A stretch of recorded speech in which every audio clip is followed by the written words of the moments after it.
விருச்சிக ராசி அன்பர்களே, இந்த ஏப்ரல் மாதம் என்ன பலன் எப்படி இருக்கும் அப்படின்னு பார்க்கும் பொழுது, உங்கள் ராசிநாதன் என்று சொல்லக்கூடிய செவ்வாய் பகவான் 5ஆம் இடம் என்று சொல்லக்கூடிய பூர்வ புண்ணிய ஸ்தானம், பஞ்சமஸ்தானம், காதல் ஸ்தானம் என்று சொல்லக்கூடிய இடத்துல போய் ராசிநாதன் அமர்கிறது. அப்போது உங்கள் ராசிநாதனோட யார் சேர்ந்திருக்கார் அப்படின்னா சூரிய பகவான் சேர்ந்திருக்கார். 10க்குரியவன், தொழில் ஸ்தானத்தின் அதிபதி தான் அந்த சூரியன். அப்போது சூரியனும் செவ்வாயும் இணைவு பெற்றிருக்கு. அப்போ இந்த மாதம் உங்களுடைய முயற்சிகள், எண்ணங்கள், செயல்கள், சிந்தனைகள் எல்லாமே தொழில், வேலை, வியாபாரம் இதை பற்றிய எண்ண ஓட்டங்கள் தான் அதிகமாக உங்கள் ஆழ்மனதில் சிந்தனை ஏற்படுத்திகிட்டு இருக்கும். அதை பற்றிய சக்ஸஸு கொடுக்கும். ஏன்னா நேர லாபஸ்தானத்தை பார்க்குது. அப்போ உங்கள் உணர்வுகள், செயல்கள், சிந்தனை எல்லாம் லாபத்தை அனுபவிப்பதற்காக, மனமகிழ்ச்சி, சந்தோஷம் தரக்கூடிய செயல்களில் ஈடுபடுவதற்காக அப்படிங்கிற அமைப்பில் தான் இந்த மாதம் இருக்க போகுது. அதே சமயத்தில் 2ஆம் அதிபதி தனம், குடும்பம், வாக்குஸ்தானத்தின் அதிபதி 8ல் போய் அமர்ந்து கொண்டு நேர 2ஆம் இடத்தையே பார்க்குறார். அப்போ 2க்குரியவன் 2ஆம் இடத்தை பார்க்கும்போது நிச்சயமாக பொருளாதாரத்தில் ஏற்றத்தை கொடுக்கக்கூடிய அமைப்பு தான். ஏன்னா குரு தன் வீட்டை பார்க்குறார் அல்லவா, அப்போ மறைந்துள்ள தனம் உங்களுக்கு கிடைக்கப் போகிறது. அப்போ ஞானமாக, அதாவது 8ஆம் இடம் என்பது ஒரு திடீர் அதிர்ஷ்டம்னு சொல்லுவோம். மறைஞ்சிருக்க, மறைமுகமாக கிடைக்கக்கூடிய சில விஷயங்கள். அப்போ பணத்தை எங்கேயாவது மறைச்சு இருக்குது, அல்லது யாருக்காவது கொடுத்துருக்குறீங்க, ரிட்டர்ன் வராமல் இருக்குது, அல்லது இன்சூரன்ஸில் போட்டு இருக்குது, இதெல்லாம் திரும்பி வருவதற்கான வாய்ப்புகள், சந்தர்ப்பங்களை கொடுக்கும். லாட்டரி, ஒரு சிலருக்கு லாட்டரியில் திடீர் அதிர்ஷ்டம் விழுவதற்கான வாய்ப்புகள், ஷேர் மார்க்கெட்டில் லாபத்தை கொடுக்கக்கூடிய அமைப்புகள், இப்படி திடீர் அதிர்ஷ்டம் என்ற வகை இந்த விருச்சிகத்துக்கு இந்த ஏப்ரல் மாதம் எதிர்பார்க்கலாம். முயற்சி ஸ்தானத்தின் அதிபதி தைரிய வீரியத்தை கொடுக்கக்கூடிய சனி பகவானும் பார்த்திங்கன்னா அந்த 5ஆம் இடத்துல உட்கார்ந்துருக்கார். அப்போ சூரியனும் சனி சேர்ந்துருக்கு.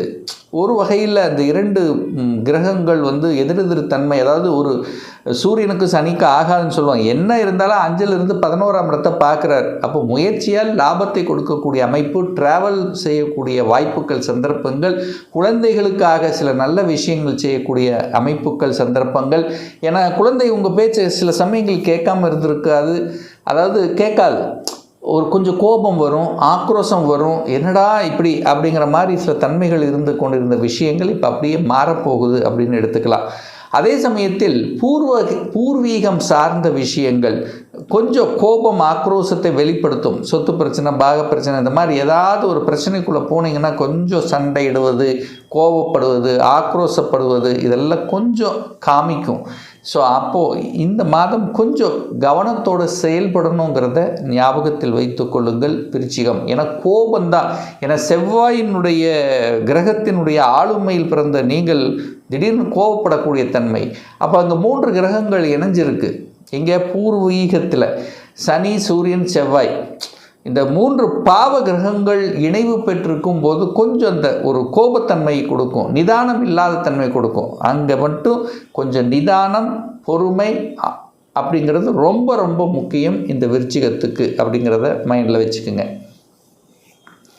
6ஆம் இடத்துல சுக்கிரன் உட்கார்ந்திருக்கார். கலத்திர காரக கிரகம், திருமண காரக கிரகம் என்று சொல்லக்கூடிய திருமணஸ்தானத்தின் அதிபதியாக இருக்கக்கூடிய சுக்கிரன் போய் 6ல் மறைஞ்சிருக்கு. அப்போ சில தடைகளை கொடுத்து கொண்டிருந்தாலும் இந்த மாதம், இந்த ஏப்ரல் மாதம் 19ஆம் தேதி சுக்கிரன் ஆட்சி பலம் அடைகிறார், ஸ்ட்ராங்காக போகிறார். சுக்கிரனுங்கிறது யார்? கணவனை அல்லது மனைவியை குறிக்கக்கூடிய ஒரு கிரகம். யார்? இந்த விருச்சிகத்துக்கு. அப்போ கணவன் மனைவி சார்ந்த விஷயத்தில் சின்ன கசப்புணவு இருந்தாலும் இந்த 19ஆம் தேதிக்கு அப்புறம் எல்லாமே சரியாகக்கூடிய அமைப்புகள். நேர எங்கே பார்க்குதுன்னா உங்கள் ராசியை பார்க்கிறது. அப்போது மனைவி அல்லது கணவன் மூலமாக நன்மைகள் அல்லது சொத்துக்கள் அல்லது செட்டில் ஆகக்கூடிய வாய்ப்புகள், திருமணம் போன்ற பந்தங்களில் என்ட்ரி ஆவதற்கான சந்தர்ப்ப சூழ்நிலைகள். அப்போ திருமண தடை விலகுகிறது அப்படின்னு எடுத்துக்கலாம். அப்போ இந்த ஏப்ரல் மாதத்துக்கு அப்புறம் இந்த விருச்சிக ராசி என்பவர்களுக்கு திருமணம் சார்ந்த விஷயங்கள், சுப காரியங்கள் சம்பந்தப்பட்ட விஷயங்கள் எல்லாம் தங்கு தடை இல்லாமல் நடப்பதற்குண்டான அத்தனை அம்சங்களையும் கொடுக்கும். இதுவரைக்கும் திருமணமே வேண்டாம் அப்படின்னு நினச்சிட்டு இருக்கிறவங்களுக்கு திருமணம் செய்து கொள்ளலாம் என்கின்ற எண்ண உணர்வை கொடுக்கும். ஏற்கனவே திருமணமாகி டிவோர்ஸ் ஆனவங்க, பிரிஞ்சவங்க, இவங்களுக்கெல்லாம் ஒரு மறு திருமணம் செய்யணுங்கிற எந்த உணர்வை உங்கள் ஆழ்மனதில் விதைக்கக்கூடிய ஒரு மாதமாக இந்த ஏப்ரல் மாதம் அமையப்பெறும். குரு போய் 8ல் உட்கார்ந்துருக்காரே, அப்போ என்ன சார் பலன்? 2ஆம் அதிபதி 8ல் இருக்கார். அப்போது பணம் வெளியிலிருந்து வரப்போகுதுன்னு அர்த்தம். அதாவது உங்கள் சொந்த ஊரை விட்டு வெளியே. அப்போ ஒரு வேலை பார்க்குறது சொந்த ஊரை விட்டு வெளியே அல்லது வெளிநாட்டில். ஸோ இந்த மாதிரியான அந்த என்ன உணர்வு உங்கள் மனசில் இருந்துச்சுன்னா அதை செயல்படுத்திக்கலாம்.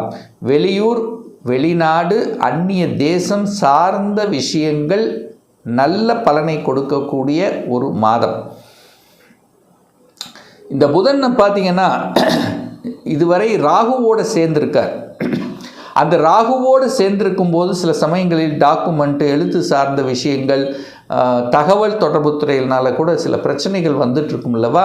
இதெல்லாமே இந்த ஏப்ரல் 11க்கு அப்புறம் விலக இருக்குது அப்படின்னு எடுத்துக்கலாம். ஏன்னா ராகுவினுடைய பிடியிலிருந்து அந்த புதன் விலக இருக்கிறது. அந்த புதன் போய் எங்கே உட்கார்ந்துருக்கார்? மீனமனையில் போய் 5ஆம் இடமான பூர்வ புண்ணியஸ்தானத்தில் போய் அங்கே அமர்ந்து லாபஸ்தானத்தை பார்க்குது. அப்போது தகவல் தொடர்புத்துறை சார்ந்த விஷயத்தில் இருந்து வந்த பிரச்சனைகள் சரியாகக்கூடிய சந்தர்ப்ப சூழ்நிலைகளை நிச்சயமாக உருவாக்கும்.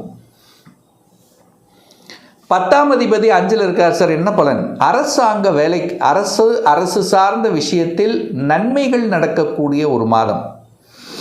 ஏன்னா 10ஆம் அதிபதி 5ல் இருந்ததுன்னா ஒரு சிலர் அரசு வேலைக்கு அல்லது என்ன சொல்கிறது, இந்த கவர்மெண்ட் சம்மந்தப்பட்ட வேலைகளுக்கு போகணும், அதில் போய் வெற்றி பெறணும் அப்படிங்கிற அந்த எண்ண உணர்வை ஸ்ட்ராங்காக கொடுக்கும். ஏன்னா 10க்குரியவன் 5ல் போய் உட்கார்ந்தாலே அந்த திங்கிங் ப்ராசஸ் கண்டிப்பாக இருக்கும். நான் ஏதோ ஒரு குரூப்பில் எழுதணும், குரூப் எக்ஸாம் எழுதணும், ஸ்டேட் கவர்மெண்ட், சென்ட்ரல் கவர்மெண்ட்டு, இல்லை வங்கியில் எழுதணும், இல்லை ரயில்வேயில் எழுதணும், இந்த மாதிரி ஏதாவது ஒரு எக்ஸாம் எழுதி அதில் போய் செட்டில் ஆகணும் அப்படிங்கிற எண்ண உணர்வை கொடுக்கக்கூடிய ஒரு மாதமாக இந்த ஏப்ரல் மாதம் அமையப்பெறுகிறது இந்த விருச்சிகத்துக்கு.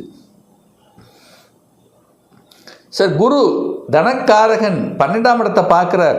என்ன சார் அர்த்தம்?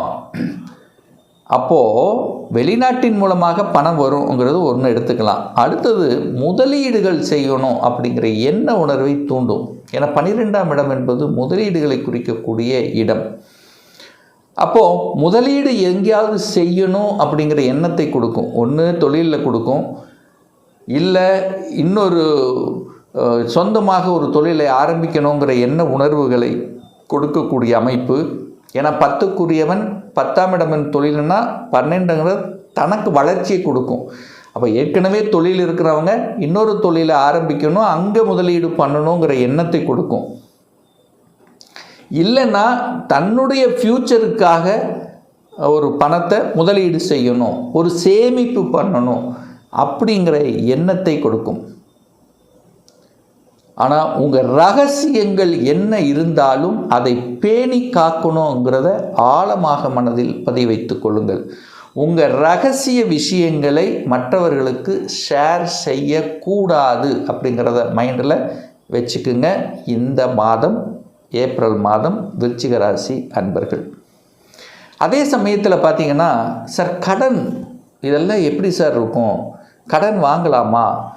கடன் அப்படிங்கிறது ஏதாவது கழுத்தை பிடித்து விடுமா அப்படிங்கிற தன்மை இந்த மாதம் எப்படி இருக்குது அப்படின்னு பார்த்தோன்னா, செவ்வாய் தான் உங்களுக்கு 6ஆம் அதிபதி. கடன், நோய், எதிர்ப்பு, பகையை தரக்கூடியவன் யார் இந்த விருச்சிகத்துக்கு அப்படின்னா அது செவ்வாய் பகவான் தான்.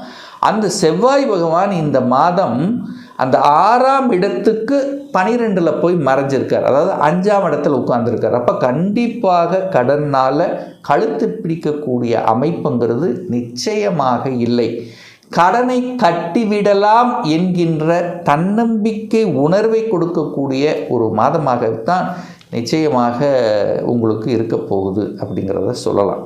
ஒரு துல்லிய பலன் வேணும், ஒரு பர்சனல் கன்சல்டேஷன் எடுத்துக்கணும், ஒரு சுய ஜாதகம் பார்க்கணும் என்று விருப்பப்படக்கூடிய அன்பர்கள் டிஸ்பிளே தெரியக்கூடிய நம்பருக்கு வாட்ஸ்அப் மூலியமாகவோ ஃபோன் கால் மூலியமாகவோ தொடர்பு கொண்டு அப்பாயின்மெண்ட் பெற்றுக்கொண்டு நேரடியாகவோ அல்லது ஆன்லைன் மூலமாகவோ கன்சல்டேஷன் எடுத்துக்கலாம்.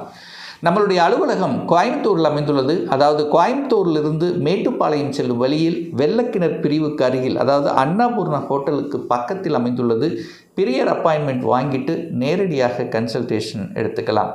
இந்த பதிவு ஏதாவது ஒரு ரூபத்தில் உங்களுக்கு யூஸ்ஃபுல்லாக இருந்திருக்கும் நிச்சயமாக. நம்ம சேனலை நீங்கள் ஃபஸ்ட்டு டைம் பார்ப்பவர்கள் என்றால் மறக்காமல் சப்ஸ்கிரைப் பண்ணிக்கிங்க. பக்கத்தில் இருக்கக்கூடிய பெல் பட்டன் மற்றும் ஆல் நோட்டிஃபிகேஷனை கிளிக் பண்ணும்போது நான் போடக்கூடிய அடுத்தடுத்த பதிவுகள் உங்களுடைய நோட்டிஃபிகேஷனில் வந்து சேரும். மீண்டும் ஒரு நல்ல பதிவில் உங்களை சந்திக்கும் வரை உங்களிடமிருந்து விடைபெறுவது உங்கள் அஸ்ட்ராலஜர் டாக்டர் சதீஷ்.